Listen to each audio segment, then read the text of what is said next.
Messieurs, bonsoir. Il est 20h30 sur les antennes de la télévision Top Banja et c'est l'heure de vous informer sans plus tarder votre journal.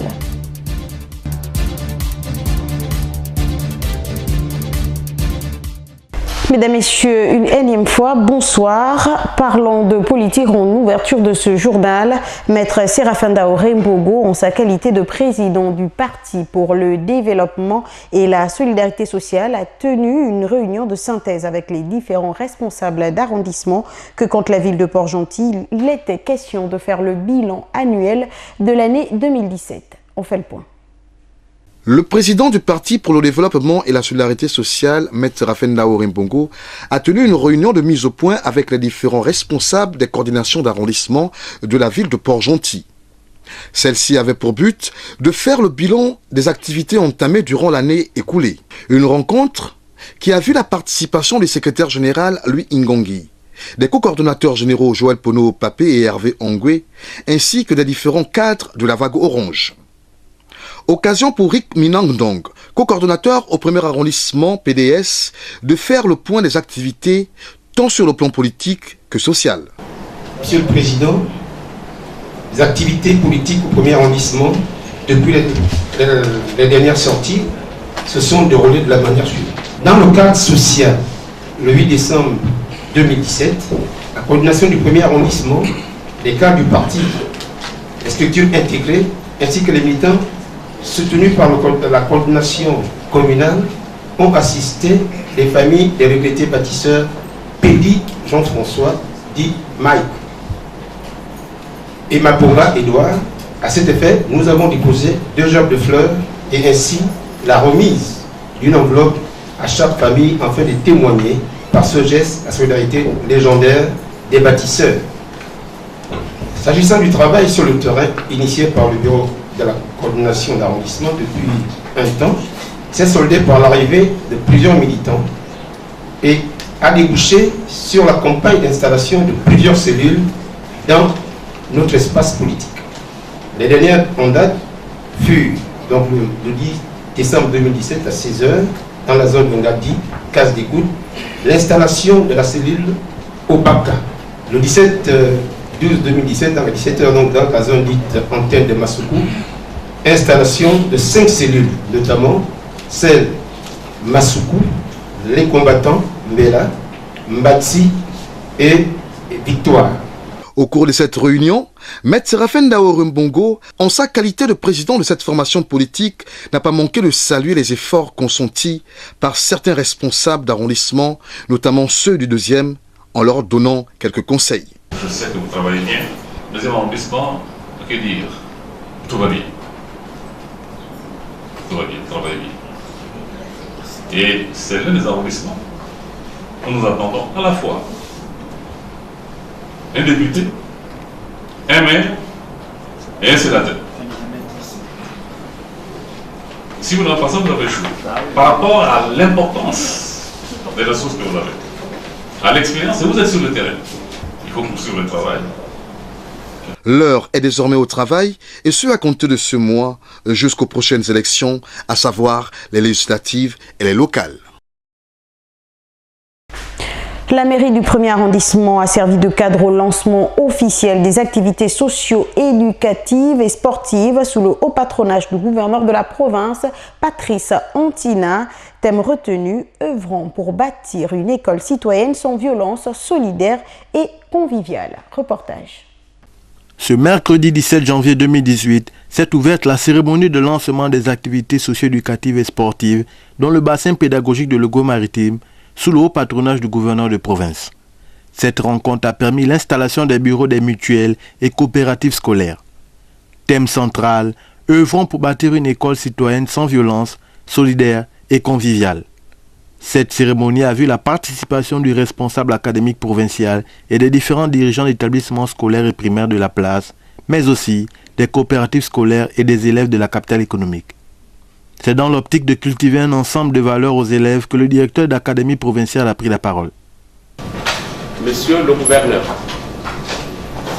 aujourd'hui, mercredi 17 janvier 2018, s'ouvre sous votre haut patronage la cérémonie de lancement des activités socio-éducatives dans le bassin pédagogique de l'Ogooué-Maritime sur le thème « Œuvrons pour bâtir une école citoyenne sans violence, solidaire et conviviale » qui consacre l'installation des bureaux, des mutuelles et coopératives scolaires en même temps.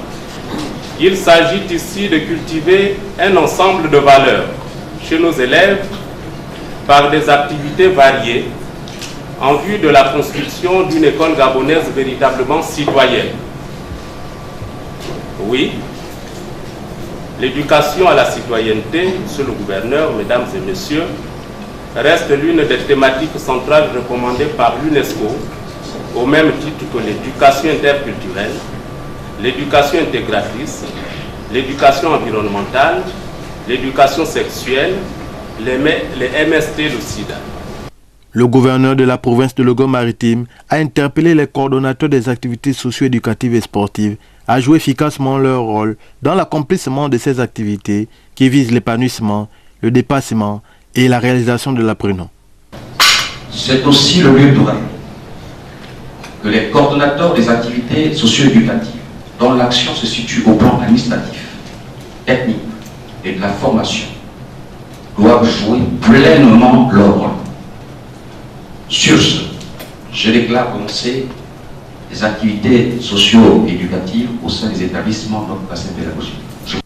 Selon le préambule de l'UNESCO, les guerres prenant naissance dans l'esprit des adultes, c'est dans l'esprit des enfants que doivent être élevées les défenses de paix. Ces apprenants auront donc, grâce à ces activités avec l'appui de leurs professeurs, l'occasion de construire leur propre personnalité et s'exercer à comprendre et analyser la société dans laquelle ils sont appelés à se mouvoir avec un réel désir de s'informer des grands problèmes de notre temps. Au Gabon général, le problème de braquage, vol à la tire, meurtre et même viol ne cesse de prendre de l'ampleur, comme c'est le cas au quartier Okala dans le premier arrondissement de la commune de Libreville qui enregistre une série de braquages et de viols qui ne dit pas son nom et pour cause, le manque d'éclairage public. Le phénomène de l'insécurité au Gabon ne cesse de prendre de l'ampleur jour après jour dans l'arrière-pays, tout comme dans la plupart des quartiers de la capitale gabonaise. Au quartier Okala-Carrière, dans le premier arrondissement de Libreville, les alentours de l'église catholique Don Bosco, cité Mikolongo, enregistrent une série de braquages depuis quelque temps et ce, quelle que soit l'heure. Le dernier remonte au 28 du mois en cours, aux environs de 20 heures. Désormais sur la liste des victimes, ce monsieur qui a tenu à taire son identité relate les faits. Oui, je viens confirmer par rapport aux autres témoignages déjà. Et pas plus tard que hier, autour de 20h, j'étais en train de rentrer chez moi. Et j'ai été surpris par une personne qui est venue m'étrangler, donc m'agresser. Et je me débattais, il voulait m'entraîner dans l'herbe. Et c'est comme ça que nous sommes tombés. J'étais en train de me débattre. En plus, il y a eu encore une deuxième personne qui est venue. En tout cas, ils sont venus, ils m'ont agressé. Et la deuxième personne commençait déjà à me fouiller les poches. C'est comme ça qu'en face de moi, il y avait une dame aussi qui voulait passer par là. Mais comme elle a vu que le gars était en train de m'agresser, donc elle s'est arrêtée. Et c'est comme ça qu'elle a crié au secours, et ceux qui étaient là autour, ils sont venus, les gars ont fui. Comme c'était dans le noir, ça c'est vraiment un sérieux problème. La zone est véritablement dans le noir, donc je n'ai pas pu identifier cette personne. Mais c'est que je sais qu'au sortir de là, on a trouvé une machette qui était là, donc ils ont laissé leur machette et ils ont fui. Des faits attestés par les témoignages d'autres victimes qui déplorent cet état de choses tout en attirant l'attention des pouvoirs publics. Effectivement, notre zone est une zone de braquage et pourtant nous avons une église à côté, mais les braquages sont récurrents, c'est vraiment récurrent. Pratiquement les soirs à partir de 18h et deux fois les après-midi. Quand ils constatent qu'il n'y a pas trop de circulation, ils braquent. Et pas plus tard que hier encore, il y a eu un braquage de nuit. Un journaliste de la presse a été molesté, braqué et tout ça là. Donc nous vivons ça tous les jours. Il serait souhaitable que les autorités essaient de mettre un accent particulier sur cette zone-là qui n'est pas éclairée.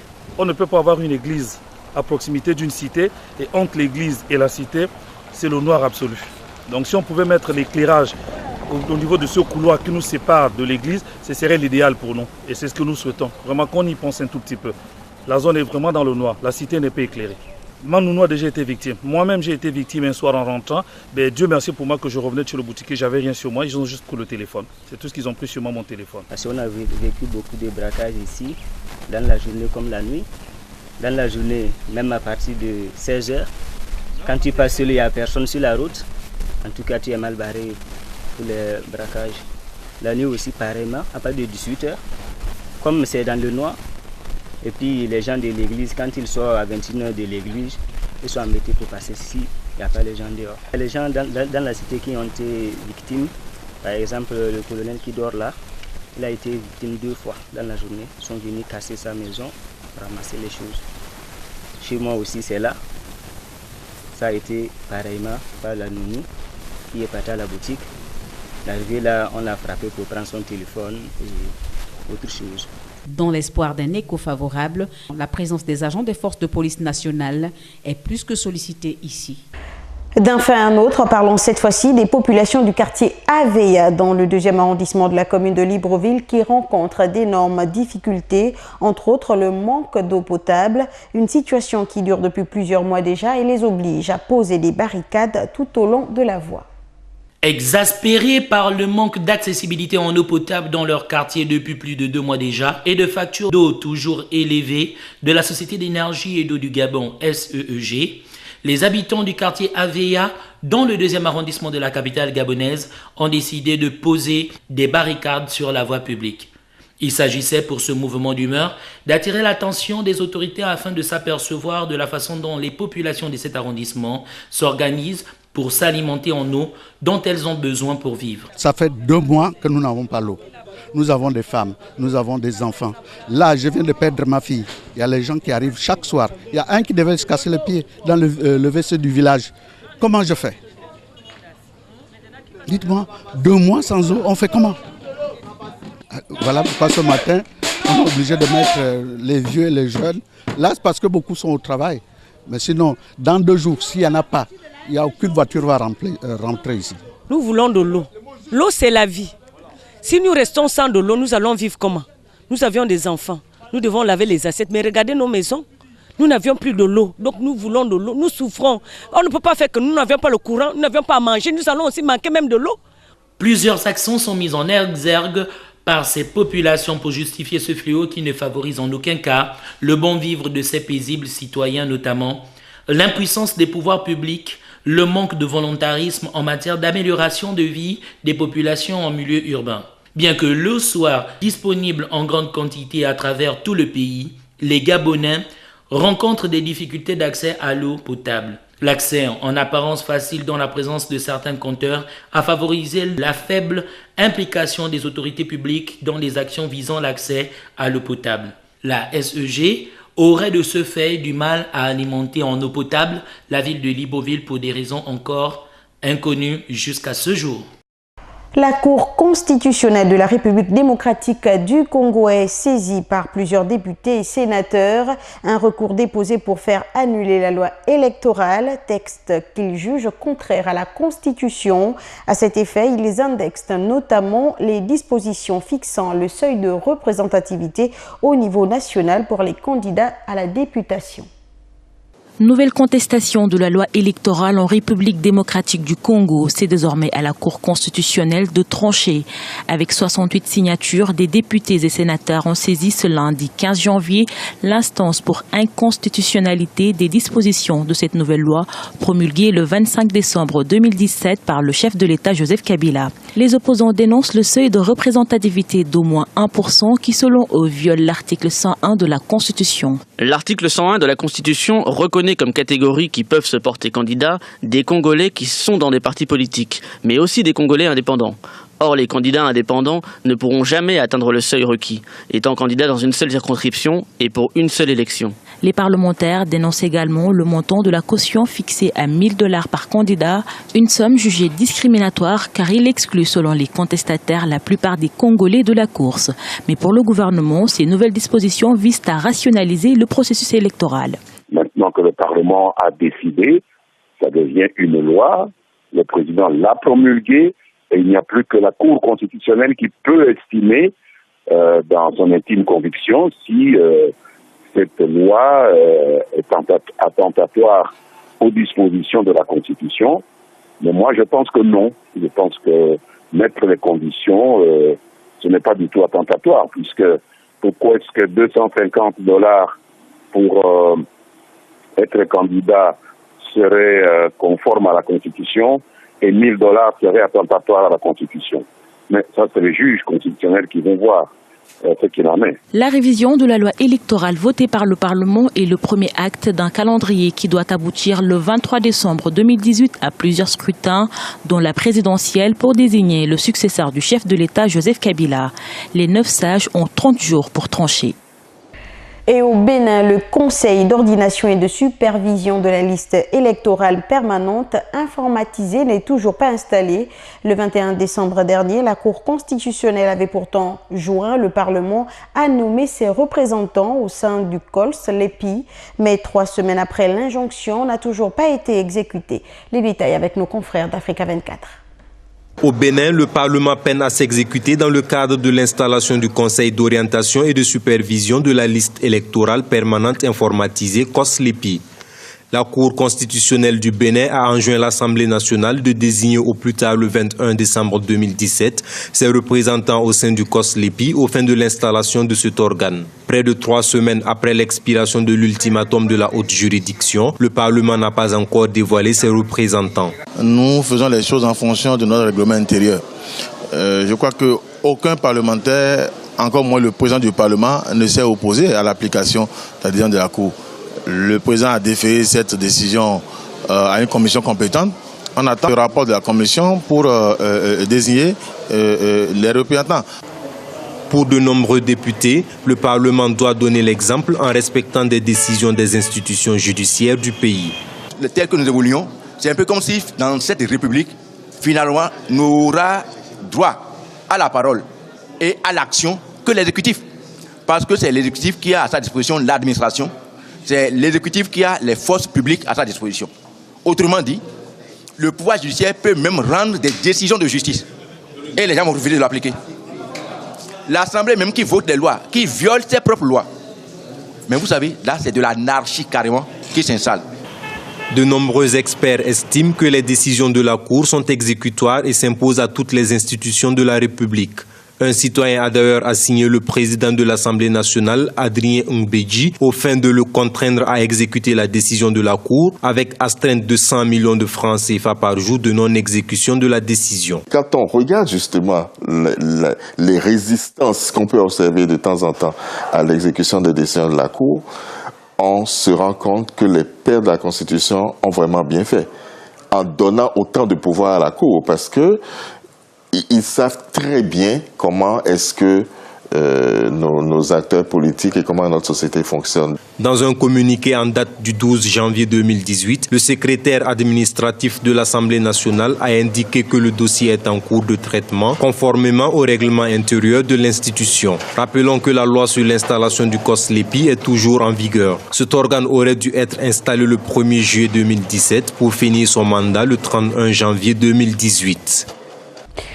Et pour boucler cette page internationale au Cameroun, les responsables de la Confédération africaine de football poursuivent leur mission d'inspection sur l'état d'avancement des infrastructures au vu de la Coupe d'Afrique des Nations 2019. Si plusieurs installations sont toujours en construction, les populations se disent confiantes. Impossible de passer à côté des préparatifs de la Coupe d'Afrique des Nations au Cameroun. Partout dans le pays, les chantiers sortent de terre. Stades, hôtels, routes, tout doit être prêt pour 2019, date de l'événement sportif continental. Si le gouvernement se veut rassurant sur l'avancée de l'organisation, les infrastructures ne sont pas encore toutes achevées. La seule chose qui met la pression sur le gouvernement camerounais, ce sont les autres installations, pas les stades. Nous avons les établissements de santé, nous avons les hôtels et nous avons les routes. Mais certaines routes sont mauvaises et doivent encore être améliorées, surtout vers les nouveaux sites.